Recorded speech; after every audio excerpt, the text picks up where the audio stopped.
Buenos días, soy el estudiante Eduardo Delgadillo García, perteneciente a la Universidad Domingo Savio, cursando la materia de Derecho Constitucional con la docente Giovanna Minacho Leaños.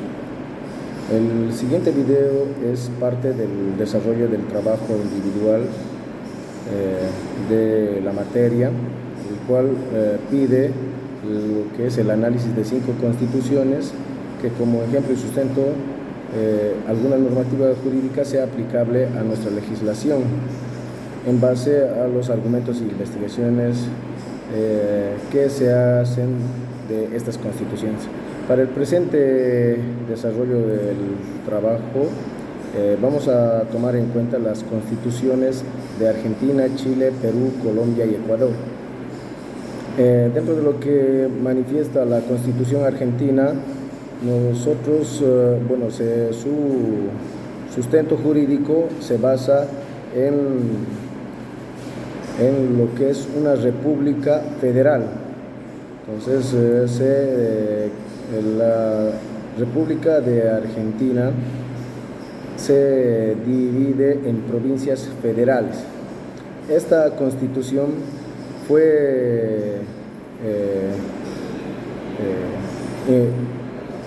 redactada en 1853, cuando se terminaba un ciclo de guerras civiles y se trataba de sentar las bases de una unión nacional mediante un sistema republicano y federal. Antes de la promulgación de esta Constitución, existieron 2 constituciones, de las de 1819 y las de 1826, las cuales no prosperaron por carecer de consenso entre las provincias que conformaban la República de Argentina. Entonces, pero este texto constitucional ya en su estructura fue realizada en 1853. Este texto constitucional ha sufrido varias reformas y de las cuales las últimas reformas con las que pudo contar y haber hecho algunas modificaciones son las de 1994, con lo que se da fin a todas las reformas. Esta Constitución consta de 2 partes. Una primera parte habla de la Declaración de Derechos y Garantías, y una segunda parte que hace mención a las autoridades de la nación, esto en virtud de uno de los principios constitucionales que nos indica que toda constitución tiene que tener lo que es la separación de los poderes que se manifiestan en un Estado. Asimismo, esta Constitución posee un rango constitucional, otorga un rango constitucional donde la Constitución argentina se encuentra por debajo de instrumentos internacionales, entre estos tratados y declaraciones sobre derechos humanos. Ahora bien, dentro del análisis que se ha realizado de este texto constitucional, lo más llamativo se encuentra, desde mi punto de vista, en la primera parte del capítulo 2, que habla de nuevos derechos y garantías, su artículo 36, que indica: esta Constitución mantendrá su imperio aun cuando se interrumpiere su observancia por actos de fuerza contra el orden institucional y el sistema democrático. Estos actos serán insanablemente nulos, sus autores serán pasibles de las sanciones previstas en el artículo 29, inhabilitados a perpetuidad para ocupar cargos públicos y excluidos de los beneficios de indulto y de la conmutación de penas. Entonces, como se puede observar, el presente artículo puede llegar a beneficiar a la sociedad boliviana de personas que vayan a atentar en contra de las instituciones fundamentales y de la democracia, y además que una de sus sanciones se basan en la usurpación de funciones de autoridades establecidas por esa Constitución, ¿no? Entonces, y estas personas que han tratado de usurpar funciones, se los inhabilita a perpetuidad para la ocupación de cargos públicos, lo que es bien llamativo en la legislación boliviana, porque no existe esta situación. Y bueno, hay personas en la actualidad que se atribuyen a ciertas prerrogativas para realizar sus actividades de manera inconstitucional y no tienen ningún tipo de sanción.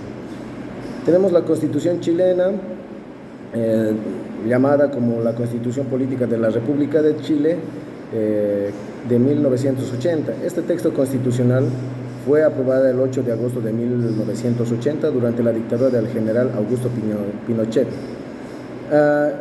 Hasta abril del 2022 ha sido reformada 60 veces, incluyendo una ley interpretativa sobre este texto constitucional. El texto constitucional consta de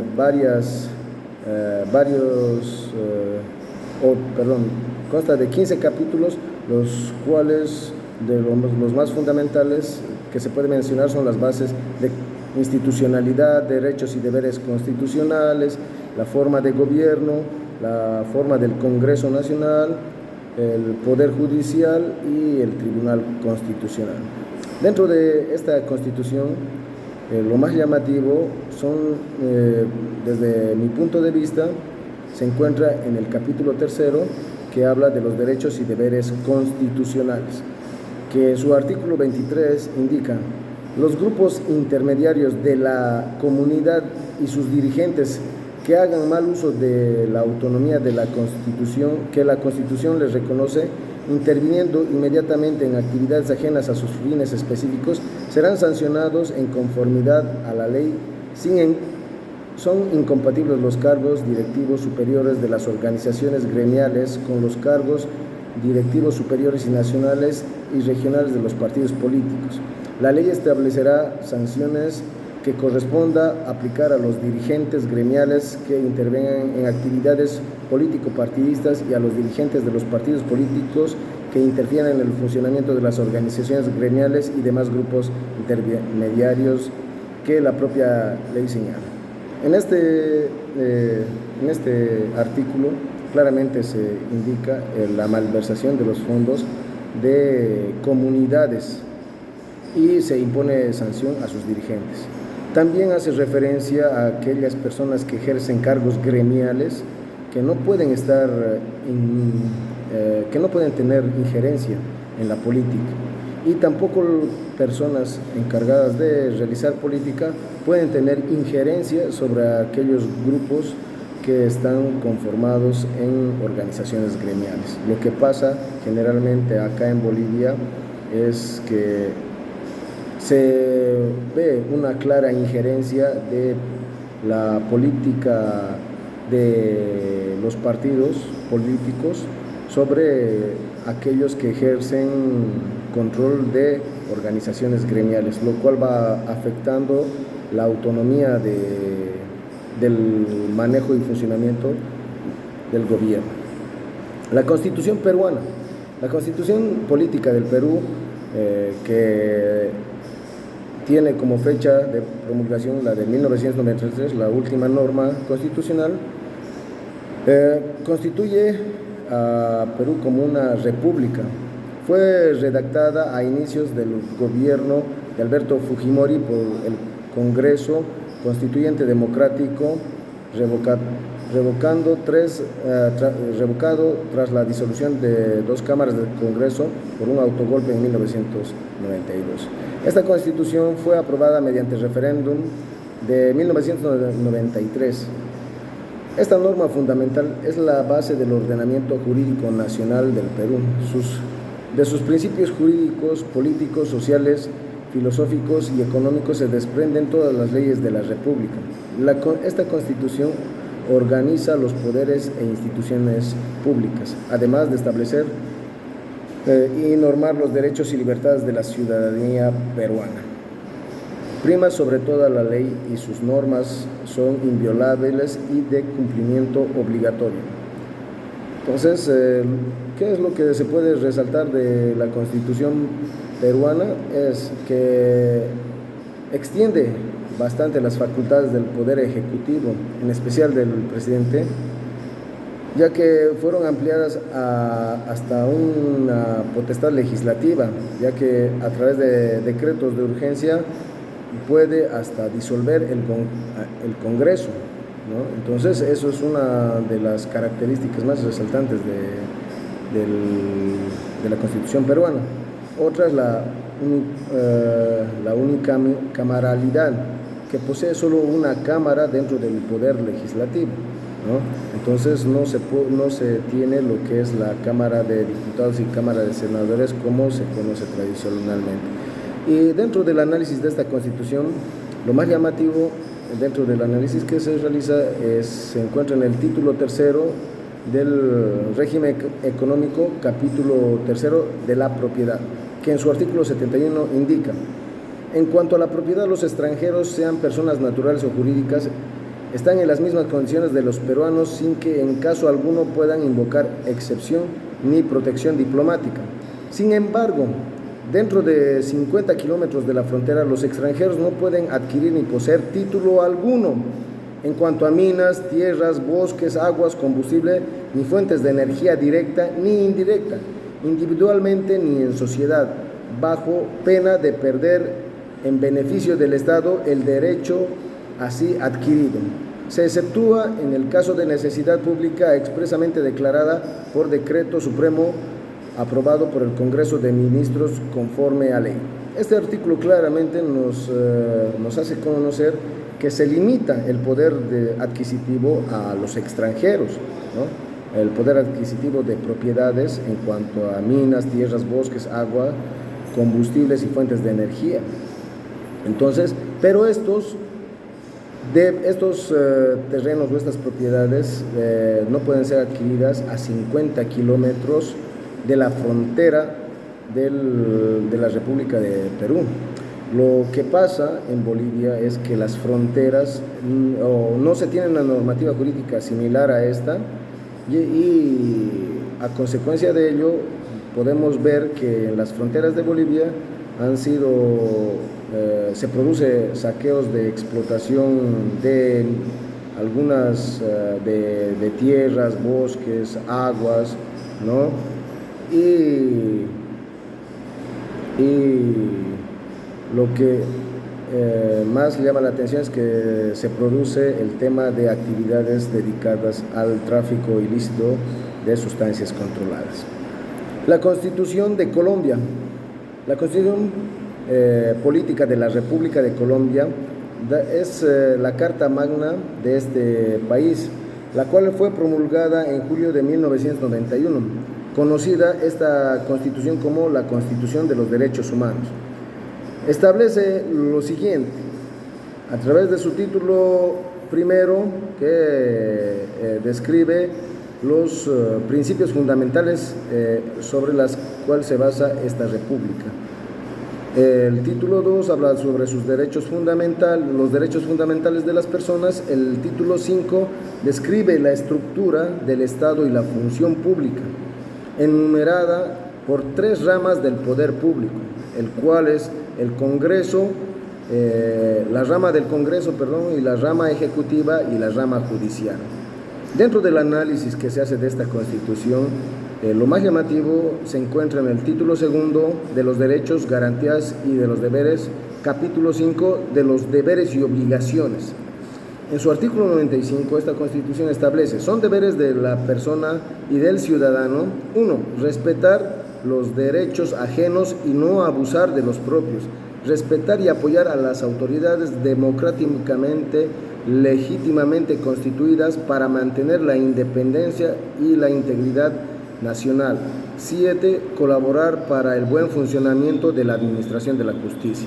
Entonces, dentro de los deberes que establece la Constitución Política de Bolivia, no se encuentran este tipo de manifestaciones como deber de un ciudadano boliviano, los cuales serían bien recibidos lo cual permitiría valorar lo que son los derechos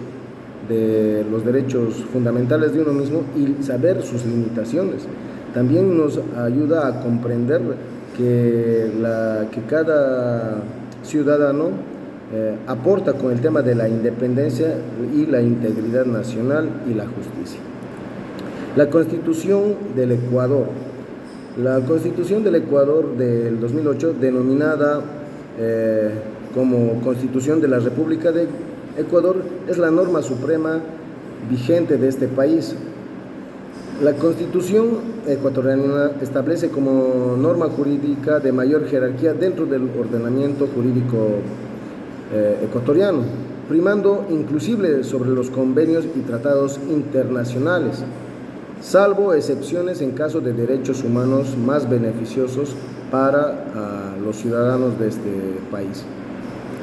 Esta Constitución es denominada también como garantista dentro de la tendencia neoconstitucionalista y cambia el modelo estatal de Estado social a Estado constitucional de derecho y justicia. La Constitución ecuatoriana de 2008 está conformada en un preámbulo de 9 títulos en los cuales están comprendidos los 444 artículos. Sin embargo, según su estudio, está dividido en la parte dogmática, en la cual se encuentran los catálogos de derechos fundamentales y las garantías jurisdiccionales, y la parte de